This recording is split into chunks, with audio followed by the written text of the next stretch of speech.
Patuloy namang inaalalayan ni Andrea si Evo dahil ito ang pinupuntirya ng mga kalaban. May pagkakataon na bumabaling siya sa ibang direksyon para siguraduhing ligtas ang paligid ng mga kasama niya. Pero mas higit siyang nakafocus kay Evo dahil sa sitwasyon nito. Kilala ka ba nila, Captain Bravo? Bakit ikaw ang lagi nilang pinupuntirya? Curious na tanong ni Andrea nang dumami na naman ang mga kalaban sa paligid nito. Gusto nilang bawasan ang mga gwapo sa mundo. Huwag mo silang hayaan, sweetie. Mawawalan ka ng gwapong future husband kapag napatay nila ako. Peste ka talaga? Itigil mo ang katatawag ng sweetie sa akin. Baka hayaan kitang matodes dyan. Biro lang, sweetie. Abat sinusubok anong status ng grupo mo, Captain McLaren? Putol ni Evo sa sasabihin ni Andrea.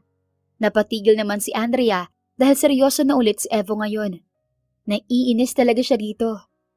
Ang pang-aasar yata talaga sa